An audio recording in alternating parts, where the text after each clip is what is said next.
Well, hi there. Today I just want to do a quick video on the Commodore 64. I was just watching 8-Bit Guy's fantastic part 3 of his Commodore series where he talks in amazing detail about the Commodore 64. But there was one thing he left out that I wanted to kind of talk about really quickly here. So for some background, go watch his video first, if you haven't already, and then come back here. So here I have 3 of my Commodore 64 Breadbins. Ignore the fact that this has a white keyboard. I just took this out of a later 64C variant. The keyboards are interchangeable and I wanted to see how it looked with the white keyboard. I kind of like it. But you might think these are just 3 regular old Breadbins. But there's actually a difference here between these computers. And I don't mean what's going on inside. They're just Commodore 64s. I'm talking about the cases themselves. So let's dig down into that a little bit.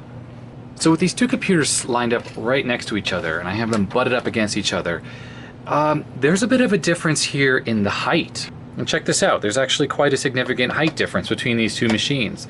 Both computers have the rubber feet on them, so it's not like one of them is missing its feet. But yep, there's a height difference. I've lowered my camera down to show it, and I've flipped them around, and as you can see, this slim C64 Breadbin is on the right, and on the left is the tall one. And it's actually not just the top half of the case that's slimmer, the bottom is different. And I have 3 Breadbins, and I'm going to show you the other one in a second. It's also one of the slim variants.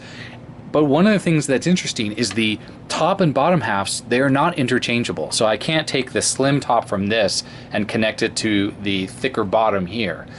The clasps that hold the cases together are actually different. Something else that's interesting is the unit on the right, this slim one, actually has this strip here and it lists the ports. If we zoom in here, we see one is labeled memory expansion. This is the cartridge port. Then we have the channel selector switch, which is labeled H and L, but in the US that's channel 3 and 4. We have the RF output, which is just labeled RF. We have video, we have serial, we have the cassette port, and we have the user port. And ignore my little hacky mods here. I basically installed a reset circuit and a Jiffy DOS switch, and I didn't want to modify my case, so I actually kind of glued these in with hot glue on the inside. It just allows me to reverse this if I want to turn it back to a stock C64. On the fat Breadbin, you can see that that strip doesn't exist at all, and there are no labeled ports whatsoever. The cartridge port is also different between the fat and the slim. So here we are on the fat unit, and you can see the bottom of the case is smooth and continuous right here under the cartridge port. But on the slim units, the cartridge port actually goes below this smooth edge here, and you have this lip right here. Also on the fat unit, we have the video and the IEC ports, and you can see that the top part of the case is in a line here, and the ports are below. On the slim case, the ports actually go up a little bit into the top section. The bottom of the case is very similar between the 2 units. There is one difference though. And again, it has to do with the cartridge port. It has a nice smooth rounded edge on the fat case. And here we are looking at the bottom of the slim unit, and then there's that edge along the cartridge port. And now on the left I have my other slim Breadbin case. Same height exactly as the other one, but it's missing the strip. So it has the same cutouts for the video and IEC, and the same lip on the bottom of the cartridge port, but the back of the case totally smooth. And now these cases are completely interchangeable. You can switch these 2 tops around. I have one more Breadbin to show you, and here on the left we have a Commodore VIC-20, kind of like the original Breadbin. And when comparing to my slim C64 Breadbin on the right, you can see that this VIC-20 is one of the taller or fat Breadbins. Side by side with my fat C64, they're exactly the same height. And from what I can tell, the top half of the cases are actually interchangeable. So if I wanted to have a light color Commodore 64, I could put this white case, or cream or whatever color it is, onto this bottom. Clearly the bottoms aren't compatible because the port layout is significantly different between the 2 cases. I have one of the earlier VIC-20s, because you can see here it only has a 2-pin power input. I think the later ones used a Commodore 64-like connector. It was a multi-pin DIN. But mine is the earlier one, which has a power brick, but it just takes 9 volts AC. From what I can tell, the earlier VIC-20s have this sort of brown Band-Aid color F keys, while the Commodore 64 has more of a gray-brown color keys. And I have seen VIC-20s with these color keys, but I've also seen Commodore 64s with these keys.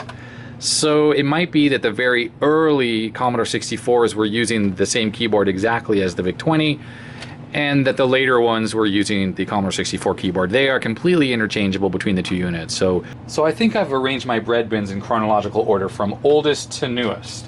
This is the fat VIC-20 with the old keys and the 2-pin power port.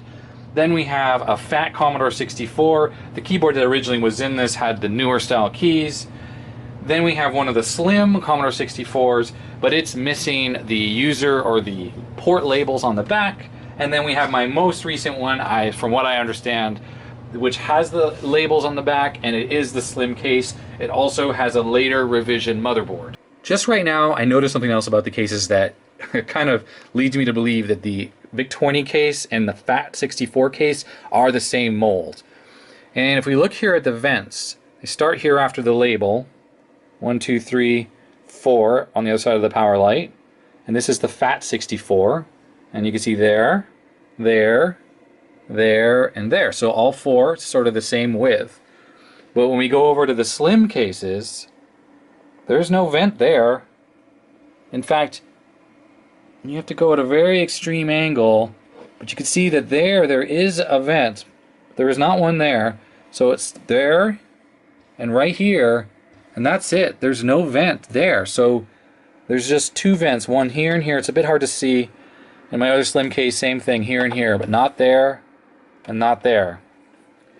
But the fact is, you can see all four vents there on the VIC-20, and you can see all four vents on the fat one.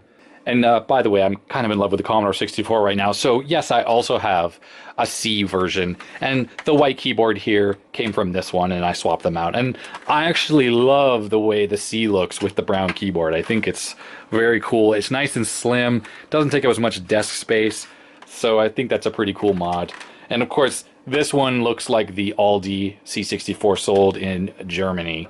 So kind of cool, but this is a US version. NTSC never was made like this originally. So there we go. Thanks for watching. If you found this interesting, I'd appreciate a thumbs up. And yeah, put your comments, questions in the comment section below. And of course, subscribe for more videos. And thanks very much. Have a great day. Bye.